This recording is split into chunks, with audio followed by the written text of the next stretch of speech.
सुंदरवन नाम के जंगल में टुनटुनी चिड़िया रहा करती थी। आज टुनटुनी की शादी है।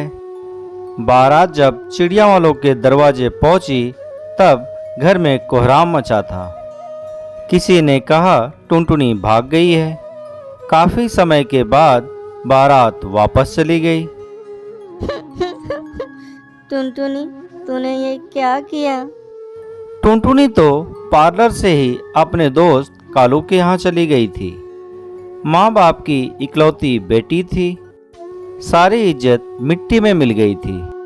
टुनटुनी जब कालू के घर पहुंची, कालू को किसी और चिड़िया के साथ देखकर उसके पैरों तले जमीन खिसक गई थी। मैं तो कहीं की नहीं रही। अब कौन सा मुंह लेकर मैं घर वापस जाऊं? तुमने मुझसे शादी का वादा किया और यहाँ तुम दूसरी चिड़िया के साथ रंगरेलियां मना रहे हो। मैंने सारे गहने जेवर लेकर इसके साथ शादी का ख्वाब देख रही थी। टुनटुनी निराश होकर अपने घर की तरफ वापस लौट आई। पूरे घोंसले में मातम पसरा हुआ था। घर के भीतर से रोने की आवाजें सुनाई पड़ी। उनकी चीख सुनकर वो सहम गई। मैं बहुत अभागी हूँ। शायद इस सदमे ने मेरे पापा की जान ले ली। मुझे तुरंत यहाँ से निकल जाना चाहिए। वो तुरंत सुंदरवन जंगल को छोड़कर दूसरे जंगल की तरफ निकल गई। उसे खुद नहीं पता था कि शादी का मंडप छोड़कर भागकर कहाँ जाएगी। अपने दुर्भाग्य पर उसकी आंखें बरस पड़ी। अचानक उसके कानों में जानी पहचानी सी आवाज टकराई। एक्सक्यूज मी, क्या मैं यहाँ बैठ सकती हूँ? अरे भूरी, तुम? टुनटुनी, तुम कहाँ जा रही हो? इतनी सजी सवरी, और बाकी घर वाले कहाँ हैं? बस बस भूरी, इतने सवालों का जवाब मैं एक साथ कैसे दूँ? पहले बैठ जाओ। ये बच्ची तुम्हारी है? ये तो बहुत प्यारी है, लेकिन ये इतनी कमजोर क्यों है? हाँ, ये मेरी ही बच्ची है। इसकी तबीयत खराब है, इसके दिल में छेद है और इसको दूसरे जंगल में ले जा रही थी। इसका ऑपरेशन करवाना है। ओह, आई एम सॉरी, लेकिन तुम्हारे पतिदेव कहाँ हैं? दिखाई नहीं दे रहे। टुनटुनी, मेरे पति टुन्नू इस दुनिया में नहीं है। हमने उनके माता पिता के विरुद्ध कोर्ट मैरिज की थी।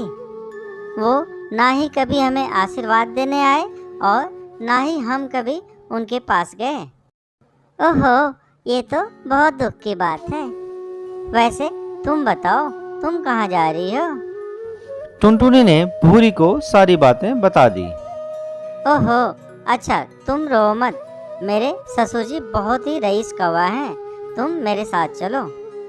उनके कई कारखाने हैं। कहीं न कहीं तुम्हें उनके कारखाने में काम मिल ही जाएगा। ओह, थैंक्स भूरी। मैंने MBA किया है इसी साल और मैं अपनी मर्जी से शादी करना चाहती थी, पर मेरे मम्मी पापा ने अपने आगे मेरी एक भी ना सुनी। मजबूर होकर मुझे घर से भागना पड़ा, पर शायद मम्मी पापा सही थे। टुनटुनी के आंखों से आंसू गिरने लगे थे। चलो अब रोना बंद करो। मैं भी पहली बार ही ससुराल जा रही हूँ। जब मेरे ससुर जी ने टुन्नू के मरने की खबर सुनी तो उनका सारा गुस्सा पानी हो गया। उन लोगों ने तो मुझे और मेरी बच्ची को देखा भी नहीं है। उन्होंने ही पत्र लिखकर मुझे बुलाया है। बहुत देर तक बातें करते करते दोनों नदी किनारे पर ही सो गए। तभी अचानक एक तेज तूफान आ गया। चारों तरफ अफरा तफरी मच गई थी और तेज हवा के कारण एक डाल टूटकर आकर भूरी के ऊपर गिरी। भूरी के माथे से खून की धाराएं बह रही थीं। टुनटुनी, मेरी एक मदद कर दो। मैं शायद मौत और जिंदगी से जूझ रही हूँ। मेरे पास समय नहीं है। प्लीज मेरी बच्ची को उसके दादा दादी के पास पहुँचा देना और तुम उसकी माँ बनकर ही जाना। वो मुझे नहीं पहचानते। इतना कहते कहते भूरी की आंखें बंद हो गईं। टुनटुनी के रोते रोते उसकी हिचकियां बन गई थी। अब मैं क्या करूं? भूरी को छोड़कर कैसे जाऊं? उसने गुड़िया को सीने में जोर से भींच लिया और भूरी के बताए पते पर पहुंच गई। घर क्या, वो तो पूरी हवेली थी। टुन्नू के पिता कड़कनाथ सेठ ने उसे देखते ही कहा, आओ आओ भूरी, हमें माफ कर दो। हमसे बहुत बड़ी गलती हो गई जो इतना दिनों से हमने अपने बच्चों से इतनी दूरी बनाकर रखी। ऊपर वाले ने हमें उसकी सजा दे दी है। टुन्नू की माँ सुंदरी देवी ने उसे अपने गले लगा लिया और कहा, लाओ बच्ची को मुझे दे दो। अरे कलावती, भूरी भाभी का सामान टुन्नू के कमरे में रख दो। भाभी को उनका कमरा दिखा दो। टुनटुनी इस नए घर में बहुत ही असहज महसूस कर रही थी, पर कठपुतली की तरह सबकी हाँ में हाँ मिलाती रही। एक दिन वो टुन्नू के तस्वीर के सामने फूट फूट कर रो पड़ी।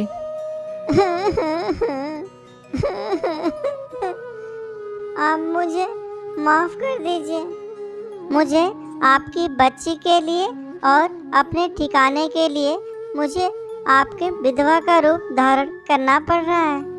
भूरी की भी यही इच्छा थी। मैं विधवा बनकर इस घर में कब तक रह पाऊंगी? जब इस झूठ का पर्दाफाश होगा तो मैं क्या मुंह दिखाऊंगी? ये सोचते ही उसका कलेजा मुंह को आ गया। तभी वो सुंदरी देवी को दरवाजे पर देखकर उन्हें अपने कमरे में आने के लिए कहा। हमने जब टीवी में समाचार देखा कि जंगल में तेज तूफान और बारिश ने कहर बरसाया है, तो सारी उम्मीदें खत्म हो गई थी। पर तुम्हें देखकर नया जीवन मिल गया। चलो अब खाना खाकर आराम भी कर लो। सुबह सुबह डॉक्टर के पास भी जाना है, गुड़िया को दिखाने के लिए। जी माँ जी। उसको वहाँ रहते हुए 1 साल होने को आया। अब समय आ गया है कि मैं इन लोगों को सच्चाई बता दूं। किसी इंसान को कब तक धोखे में रख सकती हूँ मैं? यही सोचकर वो सास के कमरे की तरफ बढ़ गई। तभी उसके सास की आवाज उसके कानों में पड़ी। मैं इतनी बड़ी बात कैसे कह सकती हूँ? अगर वो नहीं मानी तो? एक बार कहकर तो देखो, हम उसकी मर्जी के बिना कुछ भी नहीं कर सकते। एक कबूतर ने खुद उसके साथ शादी करने का प्रस्ताव रखा है। वो टुन्नू का दोस्त है। ये बात टुनटुनी ने सुना तो उसके आंखों में आंसू आ गए। वो तुरंत अंदर चली गई। बाबूजी, माँ जी, मुझे आप दोनों से कुछ कहना है। बोलो बेटी।